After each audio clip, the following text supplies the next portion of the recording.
बिस्मिल्लाहिर्रहमानिर्रहीम। अस्सलामु अलैकुम वरहमतुल्लाहि वबरकातुहू। खैरियत से हैं? मेरा सवाल ये है कि हज़रत आदम अलैहिस्सलाम का निकाह किसने पढ़ाया? खुतबा दिया गया था या नहीं? और अगर खुतबा दिया गया था तो खुतबा किसने दिया था? महर में क्या था? कुरान और हदीस के साथ जवाब इनायत फरमाए, मेहरबानी होगी। मैं मोहम्मद इमरान, मगरिबी चंपारण से।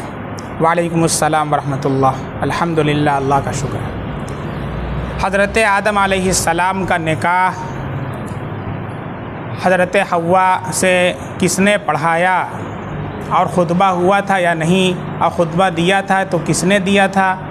इस सिलसिले में कुरान करीम और अहादीस नबविया के अंदर हमें कोई रहनुमाई नहीं मिलती है। इसका ना कुरान में कहीं ज़िक्र है और ना हदीस के अंदर। इसलिए कि ये ज़रूरियात दीन में से नहीं है, और जो चीज़ ज़रूरियात दीन में से ना हो उसके बारे में अगर कुरान और हदीस के बारे में कोई नस मिल जाए तो फ़बीहा, बहुत अच्छी बात है। और अगर ना मिले तो उसके बारे में ये अक़ीदा रखना चाहिए कि भाई कुरान करीम और अहादीस नबविया के अंदर जो भी इसके बारे में अहले सुन्नत वल जमाअत का मौक़िफ़ है वो मेरा मसलक है। चुनांचे इस सिलसिले में देखा जाता है तो रूहुल बयान के अंदर सिर्फ़ इतनी बात मिलती है कि हज़रत आदम अलैहिस्सलाम का निकाह अल्लाह ताला ने किया था और महर के अंदर 10 दुरूद मुकर्रर हुआ था। 10 दुरूद ये उनका महर था। बस इससे ज़्यादा इसकी कोई वजाहत नहीं मिलती है, और ये भी रूहुल बयान के अंदर है, यानी हदीस के अंदर नहीं है और ना ही कुरान करीम के अंदर है। लिहाजा कोई ऐसी चीज़ नहीं है कि इसके बारे में बहुत ज़्यादा जो है इंसान फ़िक्रमंद हो, बल्कि ऐसी चीज़ के बारे में फ़िक्रमंद होना चाहिए जो अक़ीदे से मुताल्लिक़ हो या ज़रूरियात दीन से मुताल्लिक़ हो। जितना कुरान और हदीस से हमको मालूम होता है तो उसमें कहीं इसका ज़िक्र नहीं मिलता है। और ये भी हो सकता है कि फ़क़त अमर तज़वीज ही से हज़रत आदम अलैहिस्सलाम का निकाह हो गया हो, जैसा कि हज़रत ज़ैनब बिनते जहश रज़ी अल्लाह अन्हा का निकाह नबी करीम सल्लल्लाहु अलैहि वसल्लम से जो हुआ है वह अल्लाह के अमर तज़वीज से हो गया है। यानी अल्लाह रब्बुल इज़्ज़त ने यह कहा कि तुम इनसे निकाह कर लो, बस इस निकाह का अम्र करने की वजह से ही निकाह हो गया। ऐसा ही मुमकिन है कि हज़रत आदम अलैहिस्सलाम के साथ हो गया हो। अब ये ज़रूरी है कि ख़ुतबा पढ़ा गया या नहीं पढ़ा गया, ख़ुतबा पढ़ा तो किसने पढ़ा, इसका ना कोई ज़िक्र कुरान में मिलता है, ना अहादीस में मिलता है, ना ही ये चीज़ ज़रूरियात दीन में से है। अस्सलामु अलैकुम हाफिज़ जी, मुझे कोई ऐसी दुआ बताइए कि हाफिज़ में मेरी पढ़ाई लिखाई में मन नहीं लगता है, और अगर पढ़ने बैठता हूँ तो नींद आने लगती है। इसलिए मैंने आपका यूट्यूब पर चैनल देखा तो आप उसमें बता रहे थे कि कोई भी दिक्कत हो तो आप मुझे मैसेज कर सकते हैं। बस मुझे यही परेशानी है कि आप मुझे कोई ऐसी दुआ बता दीजिए कि मैं उसे पढ़ूं और मुझे याद रहे, और मैं कुछ भी पढ़ सकूं दिमाग लगाकर, और हमारा पढ़ाई लिखाई में इंटरेस्ट लगे, दिमाग लगे और हमारा फोकस सिर्फ पढ़ाई पर लगे। ने मोहम्मद ज़ैफ़ नूर खां कुआं बुआजी हॉस्पिटल। पढ़ाई लिखाई में दिल लगे, इसके लिए आमाल क़ुरानी के अंदर हज़रत थानवी रहमतुल्लाह अलैह ने ये लिखा है कि फ़जर की नमाज के बाद रब्बि शरह ली सदरी वयस्सिर ली अमरी वहलुल उक़दतम मिन लिसानी यफ़क़हू क़ौली 20 मरतबा पढ़ कर के अपने ऊपर दम कर लें। अगर हो सके तो हर नमाज के बाद ये अमल कर लें, और दिमाग जो पढ़ें वो याद रहे और ताज़ा रहे। तो फिर इसके लिए अलम नशरह लका सदरक, इसके जो है 7 मरतबा पढ़ कर के, और आगे पीछे दुरूद शरीफ भी 7 मरतबा पढ़ कर के अपने ऊपर दम कर लिया करें और या कविय्यू हर नमाज के बाद 11 मरतबा सर पर हाथ रखकर या कविय्यू पढ़ लिया करें तो इंशाअल्लाह आपका हाफिज़ा कवी हो जाएगा और पढ़ने लिखने में भी इंशाअल्लाह दिल लगेगा। और मोबाइल से भी दूर रहें, मासी से भी दूर रहें। इमाम शाफ़ी रहमतुल्लाह अलैह ने अपने उस्ताद से शिकायत की थी सूए हिफ्ज़ की। उन्होंने कहा था कि मुझे याद नहीं रहता और पढ़ता हूँ तो भूल जाता हूँ। शकौतु इला वकी सूअ हिफ्ज़ी, मैंने अपने उस्ताद इमाम वकी से अपने हाफिज़े के ख़राब होने की शिकायत की। फ़अौसानी इला तरकिल मआसी, तो उन्होंने मुझे वसीयत की और हुक्म दिया गुनाहों को छोड़ देने का।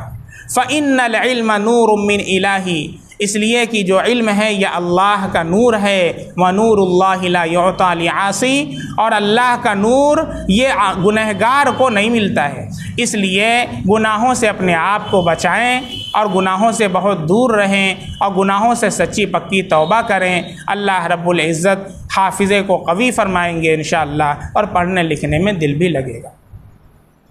अस्सलामु अलैकुम वरहमतुल्लाहि वबरकातुहू। वालेकुम अस्सलाम वरहमतुल्लाहि वबरकातुहू।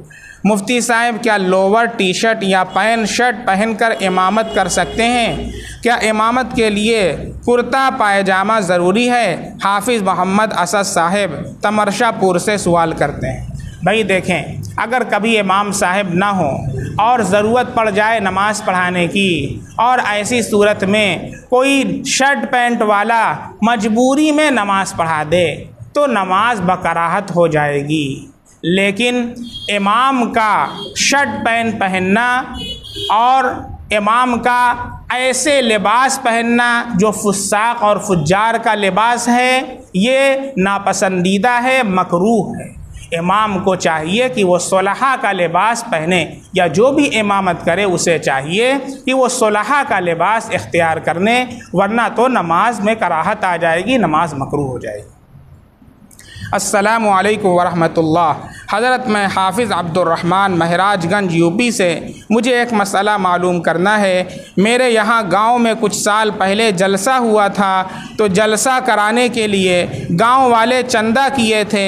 जलसा होने के बाद उसी पैसे में से कुछ पैसा बच गया था, तो इस पैसे को मस्जिद में इस्तेमाल कर सकते हैं या नहीं? वालेकुम अस्सलाम वरहमतुल्लाह। देखें, आप ही से मिलता जुलता भी एक मसला जो है बड़ी मस्जिद का था, जो यहाँ जौनपुर की शाही मस्जिद है, और उसका पूर्वी गेट जब तामीर हो रहा था तो उसके लिए चंदा हुआ और कई लाख चंदा हुआ। अल्हम्दुलिल्लाह वो गेट तामीर उसकी मुकम्मल हो गई और फिर भी पैसा बच गया। तो मेरी तफसीर रहती है, तो मुझसे लोगों ने पूछा था, तो मैंने कहा कि बेहतर है आप लोग दारुल उलूम देवबंद से आप लोग इस्तिफ्ता मंगा लें। तो उन्होंने कहा कि आप ही मंगवा दीजिए। मैंने कहा ठीक है, लाइए। कागज़ मंगवाया और फिर लिख करके हमने वहाँ पर भेज दिया, और वहाँ से जवाब भी आया। जवाब यही है कि भाई, जो आदमी पैसा देता है जिस मद के अंदर, उसी मद के अंदर उसको इस्तेमाल करना वाजिब है। जो आदमी चंदा देने वाला, इमदाद करने वाला, ताउन करने वाला जिस मद में पैसा दे, उसी मद के अंदर उसको इस्तेमाल करना ये ज़रूरी है, उसके अलावा इस्तेमाल करना जायज़ नहीं है। अब जैसे मस्जिद तामीर हो रही है और ऐलान किया गया कि भाई मस्जिद की तामीर में हिस्सा लें, और माशाअल्लाह चंदा हुआ, तो लोगों ने जो दिया है वो मस्जिद की तामीर के लिए दिया है, मस्जिद की तामीर के लिए दिया है। इसलिए अब उस पैसे को मस्जिद ही की तामीर के अंदर लगाना चाहिए, मस्जिद की तामीर के अलावा उसका लगाना दुरुस्त नहीं है। इसी तरीके से अगर जलसा इस्लाह मुआशरा के लिए चंदा हुआ और लोगों ने उसके लिए चंदा दिया है, तो अब उस पैसे का जलसे ही के अंदर लगाना दुरुस्त है, उस पैसे का मस्जिद में लगाना दुरुस्त नहीं है। इसलिए कि जो सारिफ है उसकी जो नीयत होती है उसी मसरफ़ के अंदर उसको ख़र्च करना ज़रूरी होता है। अलबत्ता अगर आप फिर उनसे इजाज़त ले लें और ये उनसे इजाज़त ले लें कि भाई आपने जो पैसा दिया था वो पैसा बच गया है, क्या उस पैसे को हम फ़लाँ जगह इस्तेमाल कर सकते हैं, और वो इजाज़त दे दें तो आप लगा सकते हैं। अब अगर आप कहें कि भाई किसने दिया था, अब हम कैसे मालूम करें कौन कौन ला कर के दिया था, तो भाई आप ऐलान कर दें, आप ऐलान कर दें और ऐलान करवा भी दें, और जहाँ तक रजिस्टर के अंदर नाम लिखा है वो महफूज है, आप उन तक जा कर के उन तक आप रसाई हासिल करें और उनसे कहें कि आपने जो पैसा दिया था वो पैसा इस मकसद में इस्तेमाल किया गया, कुछ पैसा बचा है, अगर आपकी इजाज़त हो तो फ़ला मसरफ़ में इस्तेमाल कर लिया जाए। अगर वो इजाज़त दे देंगे तो लगा सकते हैं, नहीं तो उस पैसे को रखे रहें, अगले साल जब फिर इस्लाह मुआशरा का जलसा हो तो उसमें लगा दें। कोई ज़रूरी नहीं है कि एक साल ही के अंदर जितना पैसा जमा हुआ पूरा का पूरा बिरयानी में खर्च कर दें, बल्कि पैसा बच गया है तो उस पैसे को अगले साल जब इस्लाह मुआशरा का जलसा हो तो उसमें लगा दें। यह भी इसकी सूरत निकल सकती है। लेकिन सारिफ ने जिस मकसद से दिया है, चंदा देने वाले ने जिस मकसद से पैसा दिया है, उसके अलावा उसका इस्तेमाल करना बग़ैर उसकी इजाज़त के दुरुस्त नहीं है।